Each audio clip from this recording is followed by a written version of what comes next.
Hi, this is Brian Spadaro of the PPA.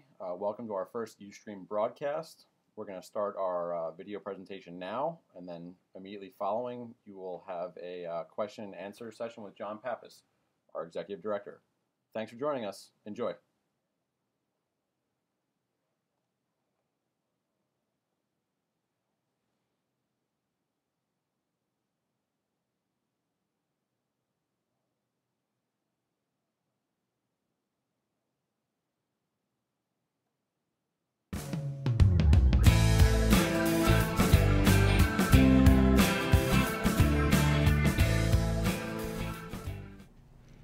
Hi, this is John Pappas, Executive Director of Your Poker Players Alliance. Thanks for watching this video, and I look forward to helping you better understand the PPA, our team, and our mission. The PPA was formed in late 2005. The founder and first chairperson of the PPA was professional poker player Linda Johnson, also known as the First Lady of Poker.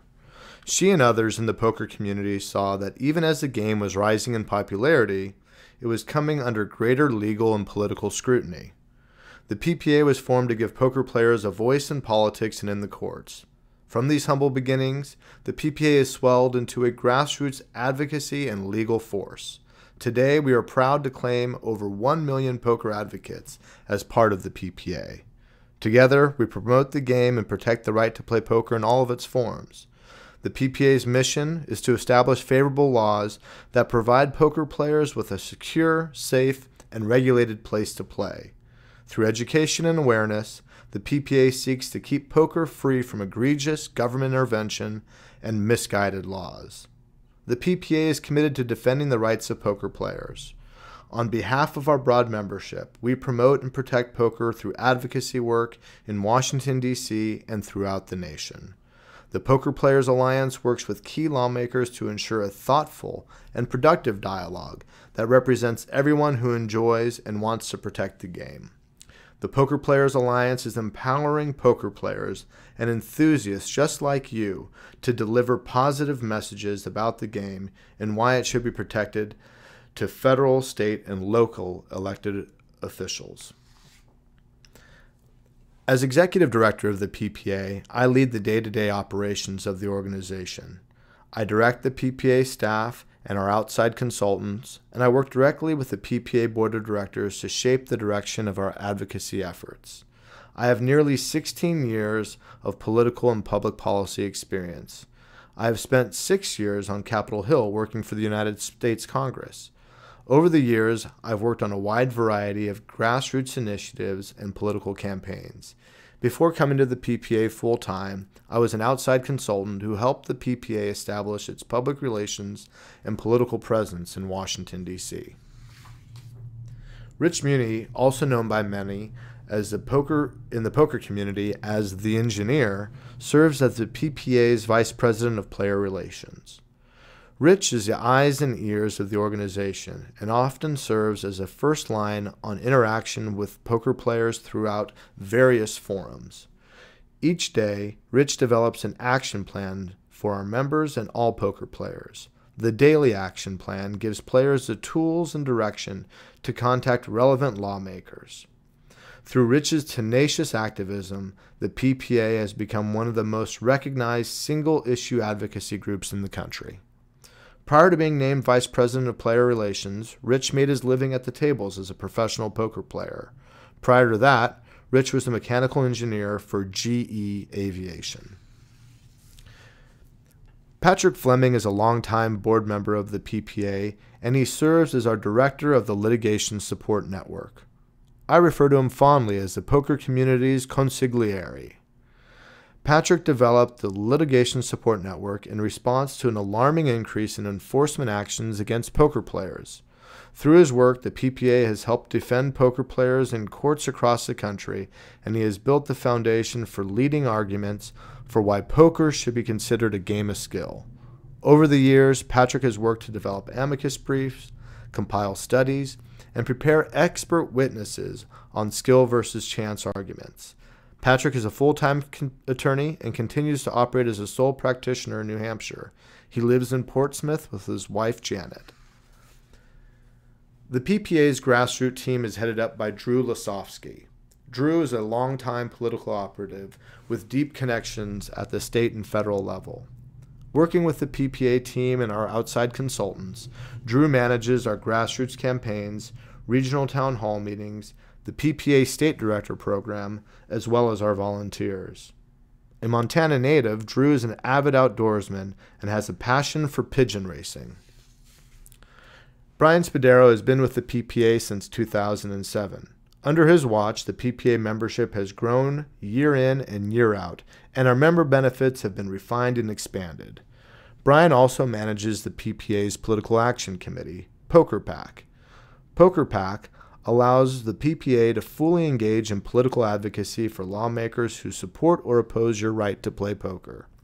Brian is a lifelong player himself with a WSOP cash in 2007.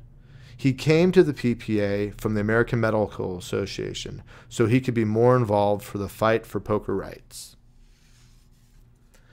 Dave McGoldrick is the newest member of the PPA team, and he has the dubious distinction of starting on April 18, 2011, the Monday following Black Friday. Dave clearly hit the ground running and manages our day-to-day interactions with PPA members and the poker community in general. Dave came to the PPA after serving as a legislative aide to U.S. Senator Sheldon Whitehouse. On evenings and weekends, Dave can be found serving drinks at one of Capitol Hill's most popular spots, the Capitol Lounge. Randy Lau is the PPA's technology guru. His professional experience has been in the Silicon Valley working for companies focused on web technologies. As Information Technology Manager, Randy oversees the PPA website as well as other PPA online assets to provide relevant information and action alerts for our membership. He also utilizes online tools and resources to provide technical support for the PPA organization. Randy resides in Northern California and has a passion for emerging music and discovering new musical artists. People often ask, what has the PPA done for poker players?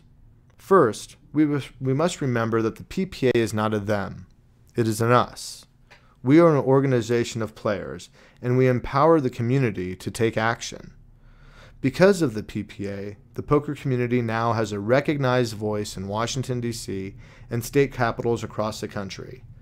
The PPA packages and delivers the messages directly to lawmakers.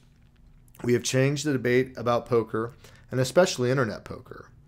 In 2006, when the House of Representatives voted to ban internet poker by a 3-to-1 margin, the PPA was small and ineffective. However, since 2007, the PPA has grown, and the poker community has become more outspoken and far more effective.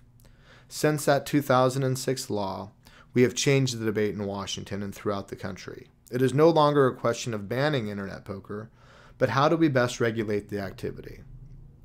We have built bipartisan coalitions in support of poker rights.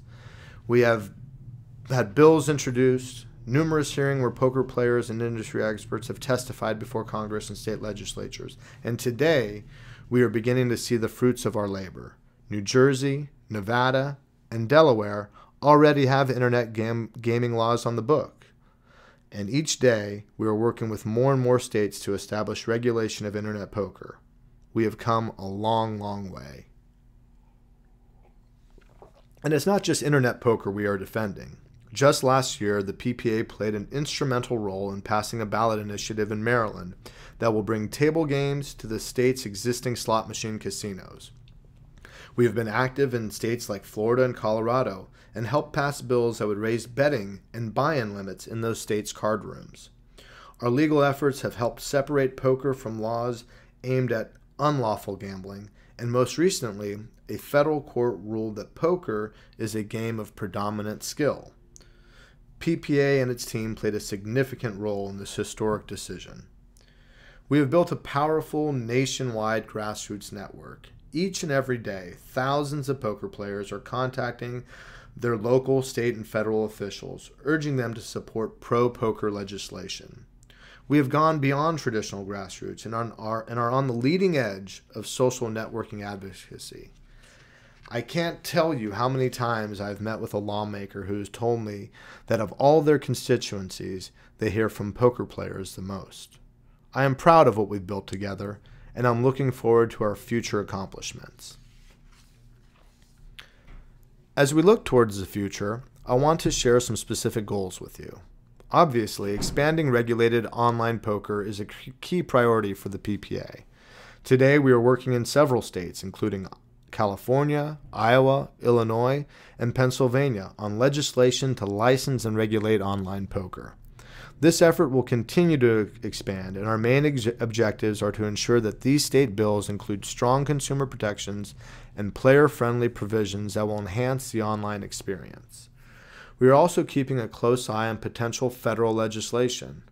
While the previous efforts have fallen just short, we do believe that a federal bill could still provide the most effective path towards nationwide regulation. The PPA is also currently working and in a dialogue with the Department of Justice regarding funds that are owed to U.S. full-tilt poker customers.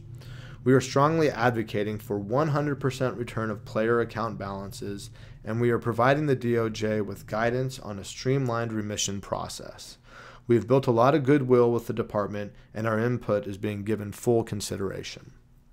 The PPA is also working in individual states to clarify the laws regarding home game poker. Believe it or not, the freedom to play poker in your own home is not always black and white. In March of this year, the PPA testified in support of a state bill in Maryland to reverse the law that makes it illegal to host home poker games. We worked with key legislators there to get the bill introduced, and we are pleased that it has been given a committee hearing. The PPA is also actively involved in helping state charitable poker. On the legislative side, we are backing bills in New Hampshire, Vermont, and Massachusetts. And on the legal side, we have taken a case all the way to the Virginia State Supreme Court that would allow for charity poker rooms in that state to reopen. Finally, the PPA remains committed to separating poker from other forms of gambling. We do this because there is a clear distinction in most state laws between games of chance and games of skill. We believe, and now a federal court believes, that poker is a game of skill. This is a legal argument worth defending. The PPA is only as strong as our members. I hope you will help us in this fight. Be sure to visit the PPA website often and learn the latest news and information. Our website also has the tools you need to identify and email your elected officials. We also encourage you to set up meetings with your lawmakers in their local offices. If you need help doing this, just contact the PPA and we'll guide you through it. For up-to-the-minute news and info, please join our social networks like Facebook and Twitter. More and more, these social networks are becoming popular ways to communicate with our members and our members with us. Each and every day, we post a daily action plan so the poker community can use social networks to advocate for their rights. So if you're not using these tools today, I encourage you to join. There are several online forums where poker players congregate to discuss poker strategy, news, and gossip, and also to discuss substantive legislative and legal issues related to poker. If you don't already, visit these forums and play a role in the poker discussion. Finally, I urge you to tell your friends and family about the Poker Players Alliance and encourage them to become 2013 dues-paying members. The fight for the game does not come without costs, and we cannot win the fight for your poker rights without the proper financial support of the poker community. As you know, for $15, joining the PPA is the best bet for the future of poker.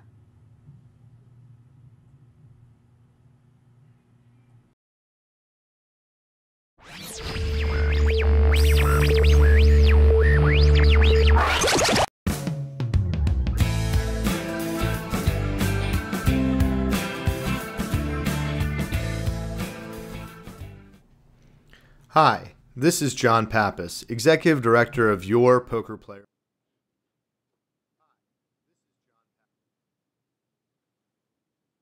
Hey everyone, this is John Pappas here, Executive Director of the PPA. Just want to thank folks for tuning in to our very first Ustream video. Obviously, we'd love to get your guys' feedback in the coming days on how you like this, and you can always email us at email@theppa.org and let us know. We'll be tweaking these formats based on your feedback for future videos. And now I'd encourage folks who had questions to type them into the social stream, which is on the right-hand side of your video, and I'll be online here to answer folks' questions. I already do see one question from Poker Geek 1000 is asked, what is the situation in California for online poker? It's actually a very timely question. I just returned from California about a week ago, where I met with lawmakers there, including Senator Rod Wright, who is the main sponsor of the existing legislation, and also met with many lobbyists for the card rooms and for the other and for the tribes there. The situation in California is this: the tribes hold all the cards. I wish it was a more balanced system there, but quite honestly, the tribes have tremendous influence in California, and the goal right now is try to bring more and more tribes into the fold to have them be supportive of pushing legislation. I think a lot of folks view 2013 as the opportunity to bring that consensus among the tribes and have them come together and then hopefully push a proposal forward in 2014. Rod Wright was scratching his head to see how he gets the 6 votes to get the bill out of his committee. And as some who've been following this debate in California know, that he had no votes last year, and he never even held a vote on his bill because of tribal opposition to his bill. So we're trying to help foster that consensus. The PPA will continue to go out to California and meet with folks there, and we believe California is a very important place for poker, not only because of its rich history as a poker state, but because they have such a huge population mass. It will be good if California is part of a national system.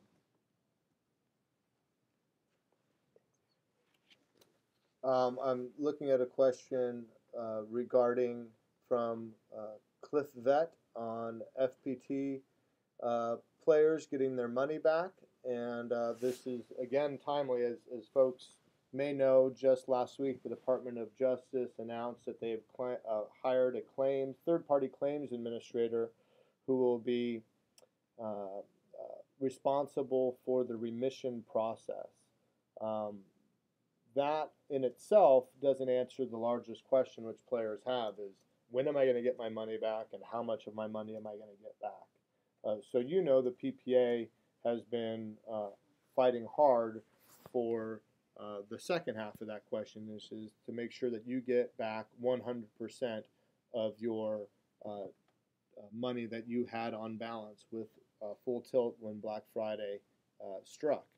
So we've met with the DOJ in person at least once.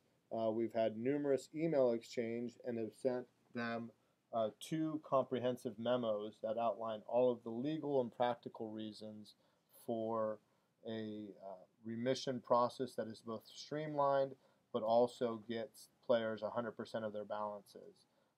The announcement of a claims administrator is progress. But what we've seen already with the DOJ is that they tend to move very slowly. Last November, they said it would be done in January. Obviously, the decision wasn't made on the claims administrator until mid-March. So I think we have to understand that we're dealing with a government bureaucracy that moves at its own speed, but that the PPA is working as hard as we can to, hurry the process, but at the same time respecting that we don't want the DOJ to rush to a decision that's going to be adverse to the players getting 100% of their balances.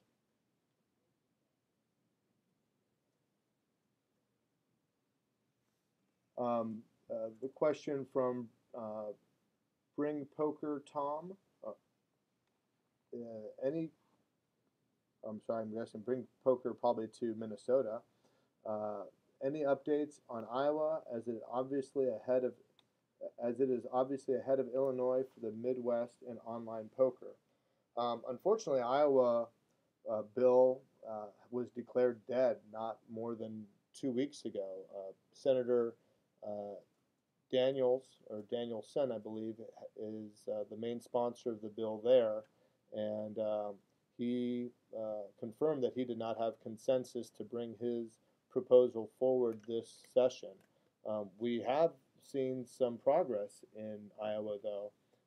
Recently, the governor made statements that were 180-degree turn from statements he made a year before. When asked during uh, a YouTube Ask the Governor um, video a year ago, the governor basically said no to the idea of regulated online poker in Iowa. However, just a few weeks ago, when he responded to the same question, his answer was much more nuanced and said that there is opportunity to raise revenue for consumer protections. So progress is being made in Iowa. Unfortunately, it doesn't seem as if the bill will be able to advance this year. Illinois, however, we have seen some success, and I believe there is a coalition building to push internet poker to be part of the casino expansion legislation. People like Rahm Emanuel, the mayor of Chicago, and the governor seem to be on board. There are still some competing gaming interests in the state who don't support the expansion of casino gambling. So we're trying to see how we can best separate internet poker from those other divisive issues.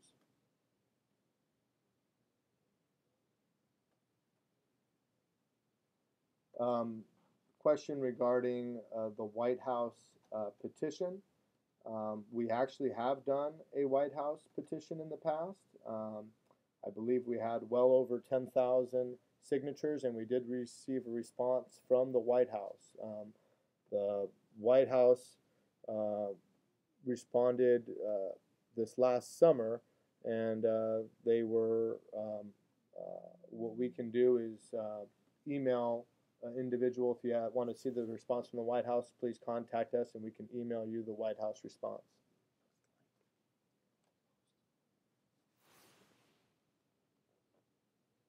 I got a question from Golden Eagles 09. What does the amended law in Nevada mean for a company like PokerStars? As people know, Nevada was one of the first states to authorize regulation of internet poker, but just recently the state amended the law uh, in a good way and perhaps in a bad way. The good way was that it allows the state to engage in intrastate compacts.